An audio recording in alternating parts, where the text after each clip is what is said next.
wrap up of Canto 29 of Orlando Furioso, which is a short one and ends on a, as it says, kind of a harsh, discordant note where, yes, as I said last time, Orlando, Angelica, and Medoro wander by Orlando. Orlando spots them and gives pursuit. Medoro, seeing this happen, runs up behind and strikes Orlando. Orlando whirls about and punches the horse's head so hard that Medoro is riding that it shatters like glass. Is how they put it, which is basically makes his horse's head explodes with the force of his blow, and then continues on after Angelica. Angelica, who thankfully has her ring, puts it in her mouth, disappears just as she's falling off the horse.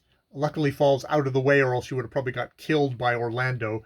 Orlando catches up with the horse and just grabs the horse and then rides it unmercifully. And that's who we follow. We follow Orlando riding this horse unmercifully until it is dead. And then he still drags it along with him, and he's rampaging around, filling his paunch with everything that he can get, and leaving many dead and or lame. And at the end of all this, and saying how he basically rode this poor mare to death, her mare to death, which I think is supposed to kind of symbolize what he would have done to her. He would have ridden her to death if he'd given a thing. That he says, like at the last two stanzas, he says, he would have dealt likewise, and thought it right, with his fair lady, had she not been hid, for he could not distinguish black from white, believing good the evil which he did. Which, okay, that seems like okay, he's doing evil. But then we get, cursed be the ring, and cursed be too the knight who gave it to her, else had we been rid of her, and by Orlando at one stroke, just vengeance for the many hearts she broke. So there's still this thing of Angelica is a heartbreaker. It's all her fault, which is like, no, no, it's not Angelica. I'm arguing with a poet here. And then finally, this kind of really vitriol of 74.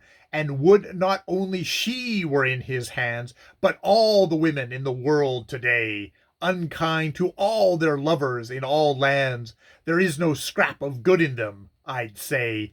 But now my grief my slackened strings expands, so that discordant melodies I play. My song till later on I will defer, when less displeasing it may be to hear. Which is this whole thing of, don't pay attention to me, don't mind me, I've been unlucky in love, I'm sure there's good women out there. But then we slip into this kind of the vitriol of like, gee, I wish Orlando had all the women in the world today, unkind to all their lovers in all lands, which he's already mentioned. People who are in this despondent state, that's how they see the world. So in some ways he's performing that for the audience, but it's just thing. But yeah, but now my grief, my slackened strings expand, so that discordant melodies I play. So I'm wetting my slackened strings, with my tears, I guess, and I'm playing bad things. So I'm gonna stop here because I'm obviously going on a jag of like bitterness. So that is the end of Canto 29 by Ludovico Aristo, and we'll go on to Canto 30. And we'll see who we go with. We've actually gotten a flash of Orlando yet again, and Orlando almost murdering, because he was going after her like a dog goes after its prey. There's no the love anymore. He was going after her as like a dog goes after his prey, and to murder her. And she escapes again. I don't think she is the one who is going to bring him to his senses. So will something bring him to his senses? I don't know. Or will he continue murdering? Yes. All right, I'll leave it there. More videos later.